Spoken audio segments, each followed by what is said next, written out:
ပြတ်ချိန်တဲ့ခြေထိုးနေကကျမတို့ဒီကနေ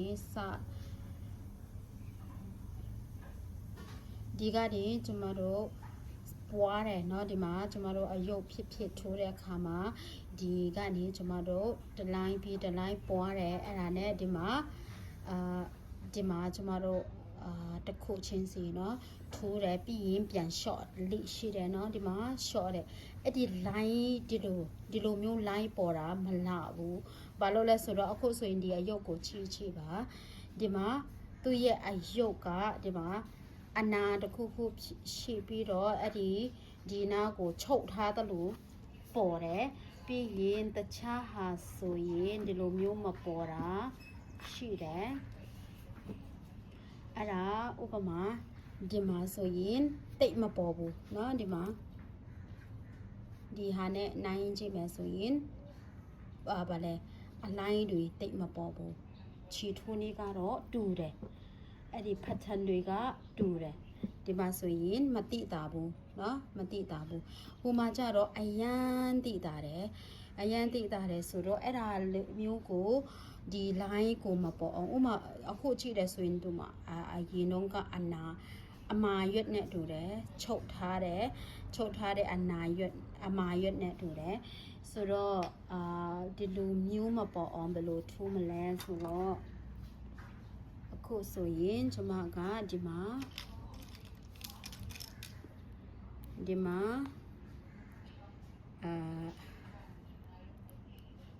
ကျွန်မဒီအစကနေကျွန်မပွားတယ်เนาะအဲ့ဒီနောက်ဆုံးပွားတဲ့တန်းမှာကျွန်မတို့ဒီမှာအခုဆိုရင်ကျွန်မဟာကတိုင်တူဒါမှမဟုတ် single crochet 4 ခါထိုးပြီးတော့ဒီမှာပွားတယ်ဆိုတော့အခုဆိုရင်နောက်တစ်တန်းမှာ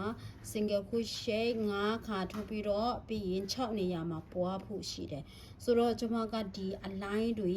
မပေါ်အောင်ဘယ်လိုလုပ်မလဲဆိုတော့အရင်ဒီမှာ5ခုမထိုးပဲနဲ့ဒီမှာ2ခုပဲထိုးမယ်ဒီနေ့တိုင်တူ2ခုပဲထိုးsingle crochet ပဲထိုးပြီးတော့ဒီမှာ3နေရာမှာပွားမယ်ဆိုတော့ဒီမှာကျွန်မတို့ပွားတဲ့နေရာကိုမတူ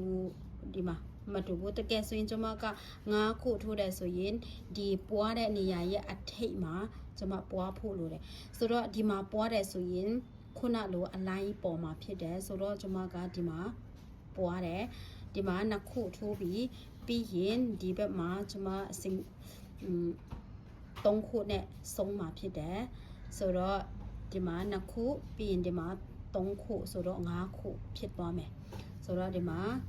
မထားဖို့လိုတယ်ဒီမှာတင်းနေ့ပြီးရင်ပွားပြီးရင်အခုဆိုရင်တော့5ခု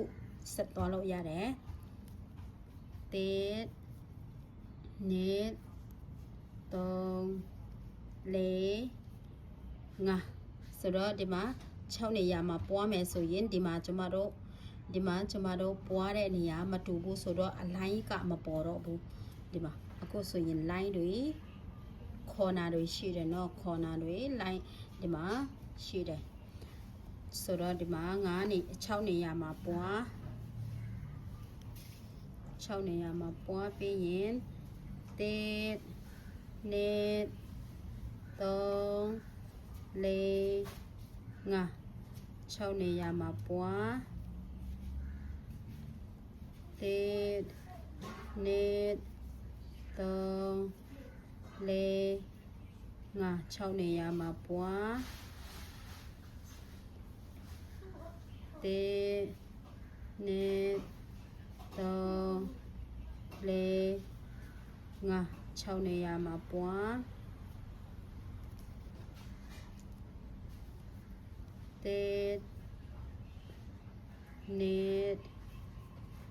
3 4 5 6နေရာမှာပွား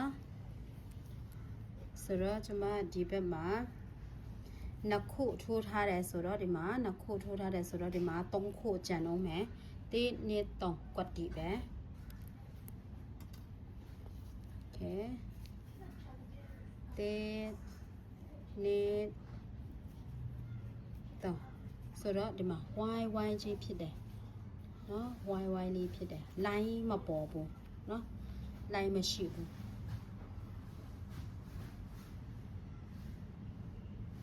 ဒီမှာကျမတို့ပွားတဲ့ line တွေမရှိဘူးဟုတ်ပြီ okay ဒီမှာဒီမှာကျမ short တဲ့နေရာဆိုတော့ဒီနားမှာကျမပြန် short တယ်ဆိုရင်အလိုင်းကပေါ်သွားမှာဆိုတော့ဒီမှာကျမကမ short ပဲနဲ့ဒီမှာတစ်ခုအရင်ထိုးမယ်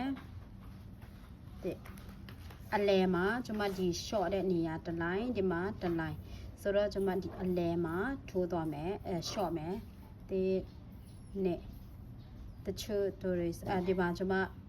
အရင်လုပ်တယ်ဒီမှာ short မယ်ဆိုတော့အခုဆိုရင်ကျမတိုင်တူ4ခုထိုးပြီးတော့ short မယ်ပြီးရင်တိုင်တူ4ခုထိုးပြီးတော့ short မယ်အဲ့လိုမျိုးဆိုတော့ကျမဒီမှာတိုင်တူ3ခုအရင်ထိုးမယ်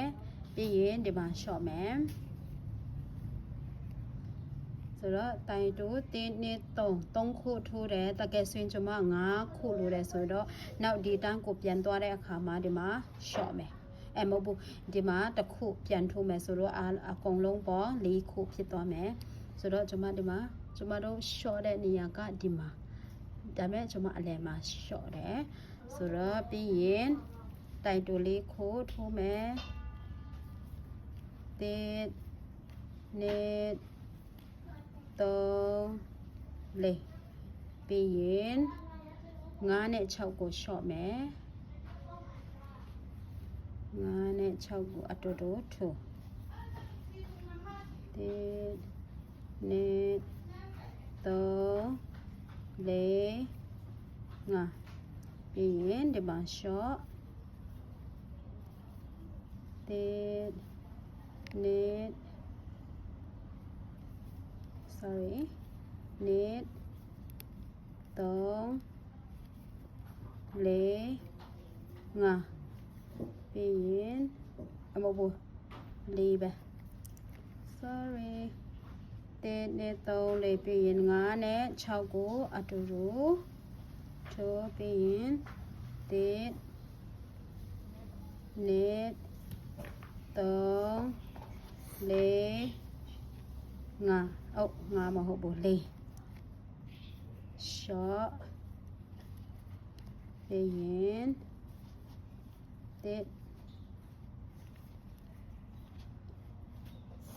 ဒီမှာကျမတို့ short တဲ့နေရာကိုထိုးတဲ့အခါမှာ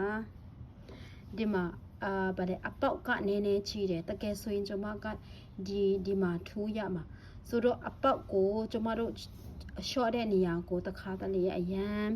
အပေါက်ကြီးတယ်ဆီလီကွန်ထည့်တဲ့ချိန်မှာထွက်လာတတ်တယ်ဆိုတော့ကျမတို့အပေါက်မကြီးအောင်ဒီမှာမထိုးပဲတဲ့ဒီဘက်ကကျမတို့ရဲ့ခြေဗါလဲတပင်ကိုเนาะဒီမှာယူထိုးမယ်ဒီမှာเนาะဒီမှာယူထိုးမယ်ဆိုရင်ဒီမှာအပေါက်ကမကြီးဘူးအပေါက်ကပိတ်သွားတယ်ဆိုတော့1 2 3 4ပြီးရင် short အဲ့လိုမျိုးဆိုတော့ကျမတို့short တဲ့နေရာကို line မရှိဘူး line မပေါ်ဘူးဟုတ်ပြီဆိုတော့ခုပြီးပြန်မှတ်အခုဆိုရင်တိုင်တူ3ခုထိုးပြီးတော့ပြန် short မယ်ဆိုတော့တိုင်တူ3ခုထိုးပြီးတော့4နဲ့5ကို short မယ်ဆိုတော့အခုဆိုရင်ကျွန်မတိုင်တူတစ်ခုပဲအရင်ထိုးလိုက်မယ်တိုင်တူတစ်ခုထိုးအရင်ထိုးတိုင်တူတစ်ခုထိုးပြီးရင်ဒီမှာ short ဆိုတော့ကျွန်မတိုင်တူ3ခုဒီ short တဲ့ကြားမှာတိုင်တူ3ခုစီကွာမယ်ဆိုတော့ဒီမှာတစ်ခုပဲဒီဘက်မှာတစ်ခုပဲဆိုတော့ခုနပြန်ပတ်တဲ့ဒီဘက်ရောက်တဲ့အချိန်မှာဒီမှာတိုင်တူ2ခုကြံရအောင်မယ်ဆိုတော့အဲ့လိုမျိုးဆိုရင်ဟ ကျွန်မတို့ short တဲ့ line ကြီးကိုမပေါ်ဘူးဟုတ်ပြီကျွန်မဒီမှာကျွန်မ short တဲ့နေရာဒီနာကိုထိုးတယ်ဆိုရင်ဗလဲအပေါက်ကကြီးတယ်ဆိုတော့ကျွန်မဒီဘက်ကတပင်ကိုယူထိုးမယ်ဒီမှာတပင်ကိုယူထိုးတယ်ဆိုရင်အပေါက်ကမကြည့်ဘူးဘာမှတပင်ယူမထိုးဘဲနဲ့ထိုးတယ်ဆိုရင်ဒီမှာအပေါက်ကဒီလိုကြီးတယ်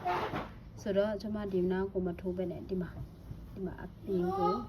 ဒီလိုယူထိုးမယ်ဒီ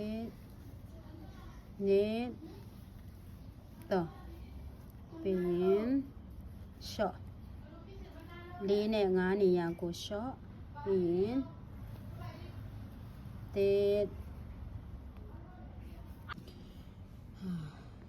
ဒီမှာ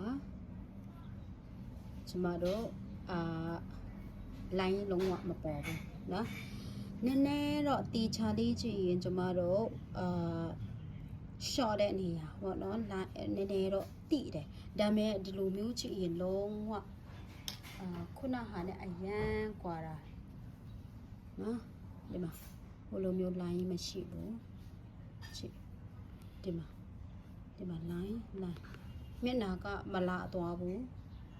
ဆိုတော့ဒီမှာအရန်กว่าတယ်ဟုတ်ပြီကျေးဇူးတင်တယ်